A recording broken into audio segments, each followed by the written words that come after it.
Was Anthony Davis really traded just because he was complaining to the Lakers? And should the Dallas Mavericks now go ahead and trade AD this summer? I'm Trevor Lane. This is the Basketball Bulletin. Make sure you subscribe right here to the channel. So a lot of buzz right now. Jeanie Buss went on NPR, Lakers owner, went on NPR and said this about the Luka for AD trade. Anthony Davis was complaining about where he was being played and he wasn't happy. So I think this was a positive for both teams. They got what they were looking for. We got what we were looking for. And a lot of people have taken this. They've run wild with this and taken it to be essentially saying, Jeanie Buss saying that Anthony Davis complained and that's why we traded him. He was complaining, so we traded him. Well, here's what AD specifically said. This is legitimately what AD said. He said, I think we need another big. I feel like I've always been at my best when I've been a 4 and having a big out there. We know it worked when we won a championship with JaVale and Dwight, them at the 5, and I'm at the 4. Does that sound so terrible? AD saying we need another big. Austin Reeves said something very similar to me last summer. Was Austin Reeves traded for complaining? No, because AD is not really complaining much there. It's not a secret. He's wanted another center to play with for years. Jeanie Buss is not saying AD got traded because he complained. AD complained and we said, get this guy out of here. We're sick of his complaining. Get him out. No, what she's trying to show is that all parties involved benefited from the trade. This is in the middle of the Dallas Mavericks completely drowning. You look what's happening with this organization. Not only have they just lost Kyrie Irving due to an ACL tear, but everything that's gone on. They're raising ticket prices. Fans are revolting. And they've traded away Luka, their generational star. It's so much, this storm of negativity around the Dallas Mavericks. Jeanie is going to get asked about this as though, hey, how do you guys feel about fleecing the Mavs? She's not going to want the narrative out there of that they fleeced the Mavs. She's not going to take a victory lap right now in an interview. No, they're not going to do that. You know what's going to happen if they do that? Teams are never going to want to trade with them again. Teams aren't going to want to do that. Kind of a dick move, right? To go around, take a victory lap and, hey, we really fleeced that team. No, you're not going to do that. Instead, she's going to try to soften things on the Dallas Mavericks. And that's exactly what she's doing here, saying, look, AD, he really wanted to play with another big. We're getting AD what he wanted here. We got a star to build around for the future. The Mavs got the pieces that they were looking for. Now, it has not worked out, obviously, but the Mavs got the pieces they were looking for, too. She's trying to present this rather than, oh, my gosh, the Lakers fleeced everybody in this deal. She's trying to present it as everybody got what they wanted, and it's a fair trade. Now, is that? No. There's a reason why people around the NBA continue to bemoan the fact that the Lakers got Luka Doncic for the price that they did. Continue to be upset that Luka was not offered to the rest of the league, that there were not widespread negotiations with other teams, and instead it was a direct one-on-one negotiation with only the Lakers. There's a lot of people who are upset about that. Mavs fans are upset about that. The Lakers made a trade that they had to make 100 times out of 100. There was no turning that down. It was that good of a deal for LA. But Jeanie's not going to present it that way. So this is not her saying Anthony Davis got traded because he complained and we had to get him out the door. That's not what's happening here.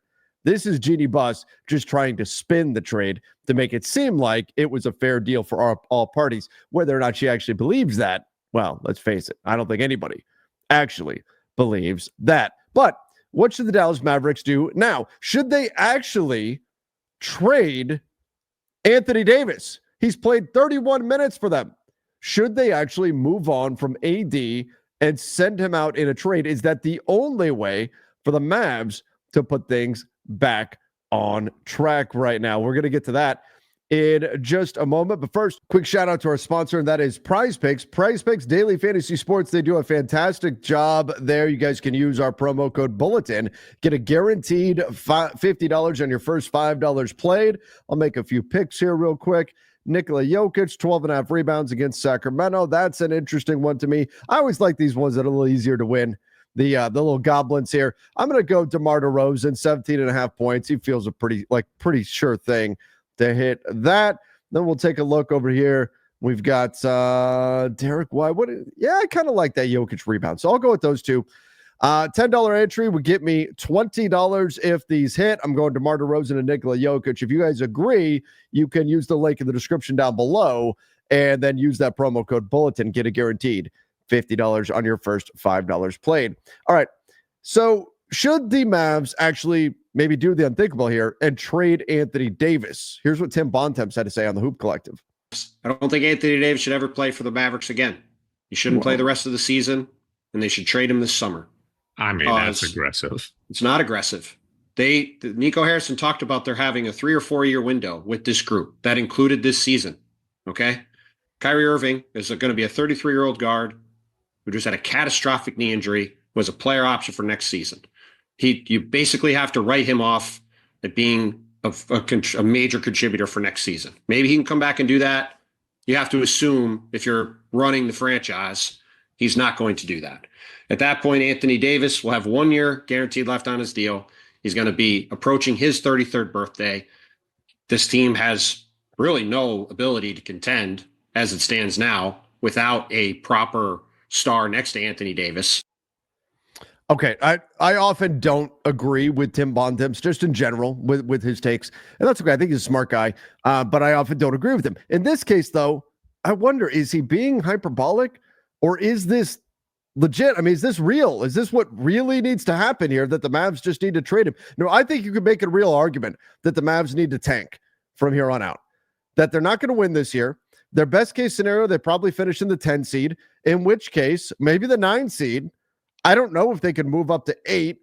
Is it worth trying to bring Anthony Davis back when he's dealt with injuries already? Maybe put his offseason at risk if he picks up another injury. Is it worth it to bring AD back so that best case scenario, you can go play OKC in round 1? Probably not. That's probably not an ideal situation. Meanwhile, could you actually improve your draft slotting? You've got the Phoenix Suns and Portland Trailblazers trying to chase down the Mavs right now. Now it's a little bit tough because the Blazers, the Mavs actually own the tiebreaker over the Blazers, but nonetheless, they have a big game coming up.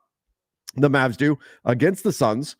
That's coming up on Sunday. And if they're able to drop that game, they could really put themselves in position to maybe rise as high as, I don't know, 11th, 10th in the lottery right now, in their odds anyway. Obviously, and then maybe if they get a little lottery luck, they could jump up. But they could go from 13th in a chalk draft order to maybe 10th if they could drop far enough here. So maybe that's got some appeal, given that the Mavs, they only control their next 2 first-round picks. After that, they're all either traded away or pick swaps through the end of 2030. So if they're going to be bad this year, if they know they're not going to win this year, they need to maximize that draft capital. So maybe there's some incentive right there to try to get the best pick you can, because a couple years down the road, when we're into a post-AD, a post-Kyrie era, remember, they built this out for the next 2-3 years tops. When we're in a post-AD, post-Kyrie era, they're not going to have a lot of opportunity to go get the next guy in the draft because their draft picks are all encumbered. So maybe it makes sense to try to bottom out as much as you can right now this season. Try to bottom out and get a better pick. And that might mean resting Anthony Davis for the remainder of the season. Let him heal up. Any surgeries that he might need on his feet, on the adductor, whatever, get him done now rather than waiting until the summer so we can start the healing process. So come July, come August, he's full bore training, getting ready for the season. Maybe there's some appeal to doing that. But on top of that, do you actually do what Bontemps said and just move on from AD?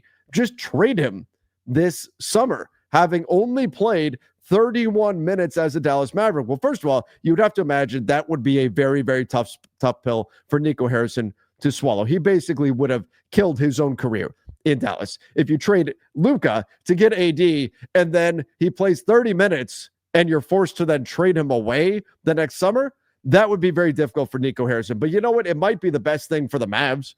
It might be the best thing for the Mavs to go ahead and do this. You could turn AD into multiple future assets, which you don't have right now. You do not have those future draft picks that you'd like to have. You could try to turn him into young talent as well. Kyrie, look, an ACL tear, he's not going to be good next season anyway. He's not going to be good next.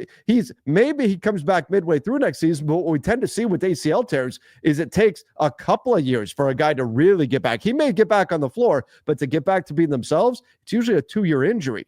So next season, you can Capitalize on your draft capital this season. Capitalize on your draft pick next season. Be bad next season again. Now, you'd have some tricky things to figure out. Daniel Gafford's extension. What do you do with Kyrie's extension? PJ Washington's extension. What do you do with all those pieces? But you could potentially get a high pick this year, get a high pick next year. Well, who knows where Kyrie's at that point? Not this summer, but next summer. You probably still extend him, so you've got him under contract. You move AD to get as many future assets as you can, and then you build your team moving forward. Because let's face it, if this is maybe a 3-year window with this group, you've already lost year one. Year one's gone. Year two may also be gone. Unless Kyrie recovers incredibly quickly, year two may also be gone because of this ACL injury. And if that's the case, you're down to a third year when Anthony Davis is going to be 33 years old and Kyrie is going to be 34. Is it likely that you're going to make the run that you were hoping to make at that point?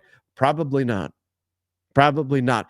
And you know what? Anthony Davis's value, it's not going to get any higher. The older he gets, his value is only going to drop. So I think you can make the argument, as inflammatory as it may sound, it may be the best course of action. Now, I don't know if the Mavs can swallow their pride to the degree that they could turn around and turn Anthony Davis into future capital simply because of this Kyrie injury. Maybe it is too extreme of a decision, but I think you can make a real argument that for the future of the Dallas Mavericks, it's actually the best thing to give their fans a little bit of hope for the future, because right now Mavs fans see exactly what we're seeing. Exactly what we're seeing, and that's that they have maybe a 3-year window with this group, and 2 years of that window are already shut. So maybe it is something that the Mavs have to consider. And if Nico Harrison isn't willing to do it, maybe moving on from Nico is the way to go. I mean, what an incredible fall here for the Mavs to be at this point now, to have Anthony Davis for 31 minutes, and we're talking about, are they best off just shutting him down for the season, and then are they best simply trading him away? One thing for certain, the Lakers, they didn't trade Anthony Davis just because he mentioned wanting to play with another center. They've known that for years. They're trying to spin things and make it look like maybe they didn't fleece everybody so much, but I think everybody around the league believes right now the Mavs did terrible harm to their organization over the last 6 weeks or so, and the Lakers got an incredible steal. Give me your thoughts in the comments down below. Should the Mavs really consider trading Anthony Davis this summer? Will he finish his career as a Mav with just 31 minutes played? Is that the path that would be best for the Mavs to head down? Let me know in the comment section. Don't forget to subscribe right here to the channel. Till next time, see you and stay safe.